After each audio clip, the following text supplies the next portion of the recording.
I played every F-Zero game. Part 2. That's right, this is part 2, so if you missed part 1, I'll put a link in the description, but it should also pop up at the top of the video here. I mean, unless you're someone who really only likes part 2s of videos, in which case I'm happy to be of service. In part 1, I covered every game up to F-Zero GX and AX. In this part, I'll talk about the rest of the games, but also a couple of extra things. Before I start though, I just want to give a huge shout out to my patrons, including Brandon Wolf in the Played Every Game tier, along with these other fine folks. Thank you all so much for the support, it means the world to me. Alright, let's get into the games. Okay, I know I said we're getting into the games, but let's talk about this real quick.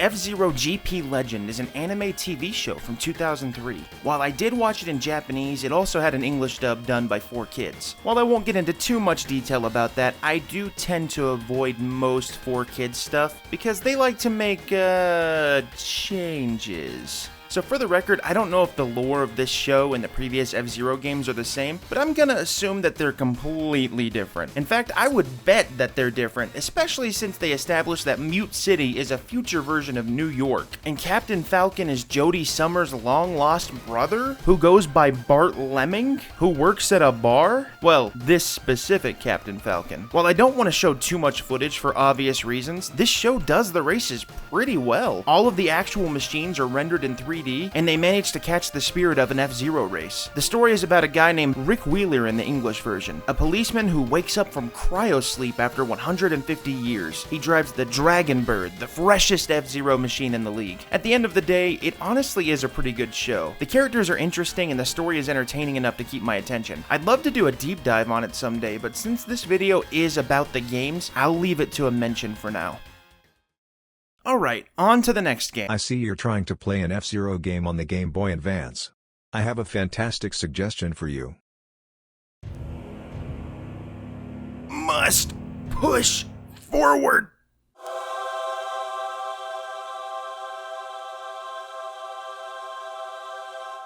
Alright, let's give it a shot.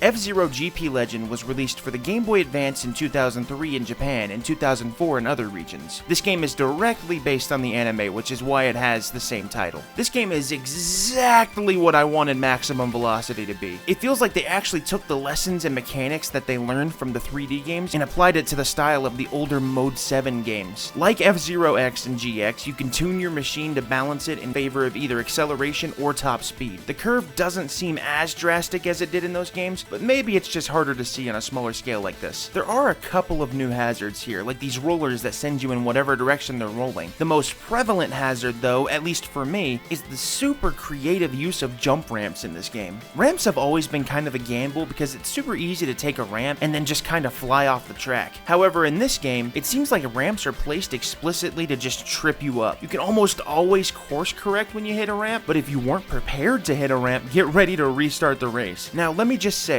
this game is still pretty slidey compared to the 3D games, but it's not even close to Maximum Velocity's level of slidey. In this game, the blast turns are helpful, but not always entirely mandatory. What I'm trying to say is that you can make basic turns in this game without having to mash the A button to blast turn. Visually, this game is kinda similar to Maximum Velocity in style, but I like the way the machines look a lot more. They're closer to like 3D models, but then converted to 2D by hand with pixel art. It honestly looks really good all around. The tracks also have this new style that kind of differentiates them a bit. They're still mostly flat, but some of them have, like, for example, this fog effect that reduces visibility and adds a bit of an extra challenge. I really like how this game looks though, and it's a natural progression from the Super Nintendo games. Something this game does poorly, unfortunately, is the music. F-Zero games have all had great music so far, but this has got to be the weakest of the bunch. There's something lost here, even when it's like the iconic Mute City or Big Blue themes. They don't have that oomph that I'm looking for. I don't really know how to explain it. The modes in GP Legend are Story, Grand Prix, Time Attack, Training, Zero Test, Options, and Link mode. I'm gonna go slightly out of order here. Grand Prix mode is here, as you'd expect it to be. However, this Grand Prix mode uses the Mario Kart style rules from the 3D games. That means that there are no minimum requirements to make it to the next race, and instead you're given points based on your ranking after each race, and whoever has the most points at the end wins. There are 4 total cups: the Bronze, silver, gold, and unlockable platinum cup. The first 3 cups in this game are this game's version of the staple tracks, including Mute City, Big Blue, Silence, and Firefield. The platinum cup, however, is all tracks directly from the original F-Zero on the Super Nintendo. This is incredibly neat and a cool nod to the series' roots. Also, to be honest, they're really challenging here. I definitely struggle with these more than I did with any other races, even in the original F-Zero. Story mode is interesting in that it's broken down by character rather than the GX-style chapters. There's 8 total characters to choose from, and you unlock them one by one by completing missions. The first character is Rick, who is the main character of the anime.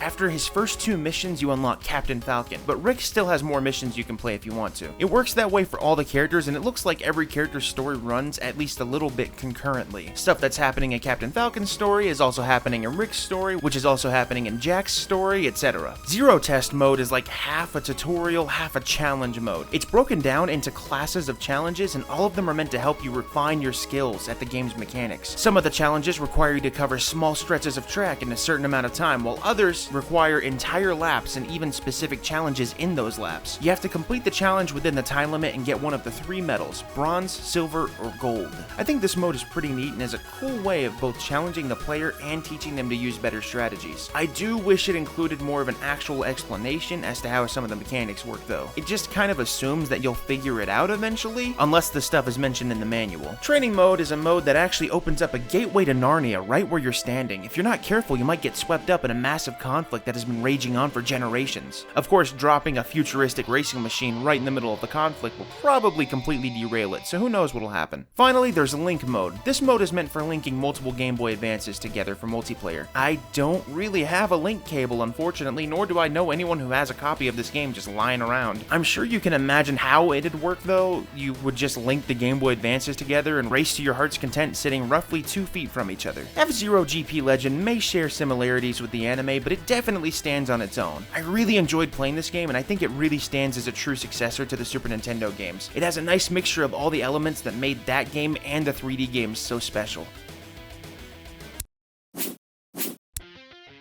F-Zero Climax was released exclusively in Japan for the Game Boy Advance in 2004. This game serves as a direct sequel to F-Zero GP Legend and is the last full F-Zero game to be released since. As a disclaimer, I'm playing this game with a fantastic English fan translation that I'll link in the description. So for starters, big gameplay differences include the controls, or rather, the ability to customize them. By default, the boost is now mapped to B, but you can change the controls of any of the multiple presets the game has available. Visually, this game got a huge presentation boost over GP Legend. The main menu is now very clearly inspired by the F-Zero GX menu, and the races themselves now start with this super cool rotation effect instead of just an overhead zoom like previous games. Also, every menu now has some kind of cool stylish effect, like the next race screen showing artwork of your racer along with the track layout. Also, the music in this game is significantly better than in GP Legend. It's not quite on the level of X or GX, but it's still got a little bit of that oomph back that GP Legend was missing. Unfortunately, there doesn't seem to be any story mode in this game, at least not that I can find. There are some story tidbits in another mode though, which I will get to. One more thing about Grand Prix. I noticed something here that could just be my imagination, but it happened enough that I couldn't help but point it out. On nearly every track I played when I played this game, the AI racers got significantly more aggressive during the final lap, sometimes miraculously pushing way ahead at the last second. I don't know if this is some kind of weird rubber banding that the game has built into the code, but it really made some of the races seem tense, at least at first. By the time I was done playing this game, I was tired of it because it made me realize that my personal performance didn't really matter until the final lap, when the AI's actual skill kicked in. I don't know. I don't want to judge the game based on this alone because, again, I don't have any definite evidence, but it definitely feels like this was the case. Anyways, moving on. Time Attack works identically to the way it's worked in previous games, so I won't get too much into it. However, inside the Time Attack menu, Zero Test mode returns. Moving on, Survival mode has 3 difficulties: Tour, Challenge, and Battle. Every race in Survival mode is its own little mini game of sorts. Some have you brake at a specific time, others have you win a lap maintaining a certain speed, and some even have you just winning a specific stretch of a track. You're given a certain number of lives depending on which difficulty you chose, and you can use any character to play these. In fact, the game rewards you for picking specific characters. In the option menu, there's a couple of modes that are entirely missable if you don't play the survival mode. While this game doesn't have a normal story mode, it does have a story,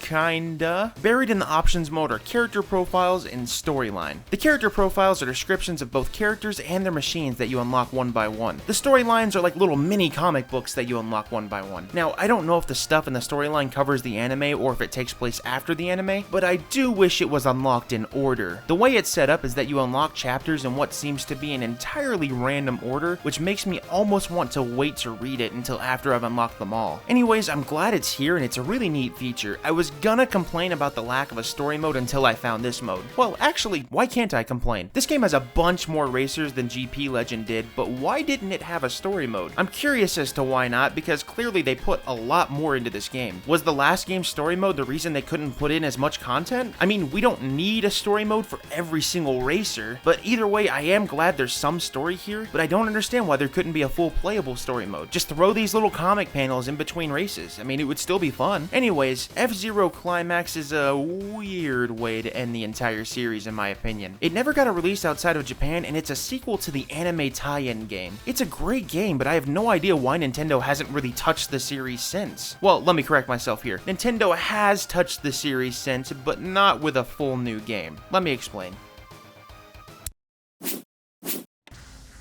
So this isn't technically an F-Zero game, but hear me out. Back in 2012, Nintendo released a game for the Wii U called Nintendo Land. This game included a bunch of minigames based on Nintendo properties, including Super Mario Bros., The Legend of Zelda, Animal Crossing, and, of course, F-Zero. The F-Zero minigame is called Captain Falcon's Twister Race, and is only playable with one player. In this game, you choose your Mii, who then dons a Captain Falcon uniform and hops into the Blue Falcon. Well, a wind-up toy version of the Blue Falcon. This game takes place on a little course that looks kind of like one of those little plastic slotted car racing tracks. It's a neat little aesthetic. The goal here is to reach the checkpoints before you exceed the time limit, and there's 12 in total. Of course, there are two big obstacles in the way: the stage hazards, and the fact that you're using the entire Wii U gamepad to control your machine. It's all gyro, baby! While I can't show it, the gamepad has to be held vertically, and it gives you a top-down view of the track. It's kind of awkward to control, but it is the best way to control the game, at least viewpoint-wise, because you can far more easily see the hazards that are ahead of you. These hazards include air vents that slow you down, machines that move around and explode if you touch them, also slowing you down, and mines that are on the track, and if you touch them, it's an instant loss. This game is honestly kind of tough because you have to play all of the levels in one go. If you lose, you go all the way back to level 1. I actually couldn't complete it, though I did make it to the final level. This game is neat, but if you're looking to scratch the F-Zero itch, you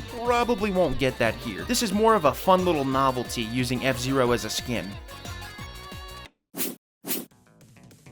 Now, I know this is a bit of a stretch, but I do think it's worth mentioning. I think a lot of F-Zero's steadfastness, and one of the reasons it's still something that a lot of people know about nowadays, is because of Super Smash Bros. Captain Falcon has appeared in every single Super Smash Bros. Game since the first one on the Nintendo 64, and there's been at least one F-Zero stage in every game since Melee on the GameCube. In Super Smash Bros. For the Nintendo 64, we see Captain Falcon, and that's it. In Melee, he has a few extra moves, but they also added in two F-Zero stages, Mute City and Big Blue. In Brawl, Big Blue returns and Port Town Arrow Drive makes its debut. Samurai Goro also appears as an assist trophy in every future game. In Super Smash Bros. For the Wii U and 3DS, there's a couple of new stages, but these both return in Super Smash Bros. Ultimate. These stages are a retro version of Mute City and the return of both Port Town Arrow Drive and Big Blue. There's also a Captain Falcon outfit for the Mii fighters. There's some spirits available in this game too, and while I don't have them all unlocked, there are a good handful of them. While F-Zero doesn't get the most representation in Super Smash Bros. Versus other franchises, it is at least nice to see Nintendo pay homage to it, especially with the stages. Alright, I know I'm really stretching it here, but I do have to mention it. Mario Kart 8 received a DLC that included the Blue Falcon as an unlockable machine, along with two total F-Zero DLC tracks, Mute City and Big Blue. Unfortunately, due to the random nature of unlocks in Mario Kart 8 Deluxe, I still don't have the Blue Falcon, but I can still show you the tracks. Mute City is styled after the Super Nintendo game, and the entire track is littered with boost pads. There are even pit runs sometimes that replenish your coins when you drive over them. This track goes in all kinds of directions and has tons of of anti-gravity twists and turns. The actual environment's really cool too, and it's great to see such a high-quality take on Mute City. Big Blue is similar, but it's one big downhill track instead of a round circuit. It has these moving conveyor belts that can significantly increase your speed. It has downhill waterfall sections and tons of water in the environment too. While any kart can race on these tracks, it is still nice to see some F-Zero representation in a really modern Nintendo game. These tracks are super well made, and it's clear a lot of love went into them. However, my favorite thing about F-Zero stuff appearing in Mario Kart 8 isn't just the tracks themselves, but also the tracks. The music tracks, I mean. It's Mario Kart 8 styled remixes of the track themes. They've also got this big band orchestra feel, which is not something you normally hear in F-Zero games, but it works so well here. I also wanted to mention that the Blue Falcon is also unlockable in Mario Kart Wii, but I didn't show that since I don't have it unlocked. If you want to see more about Mario Kart though, definitely check out my video where I played every Mario Kart game.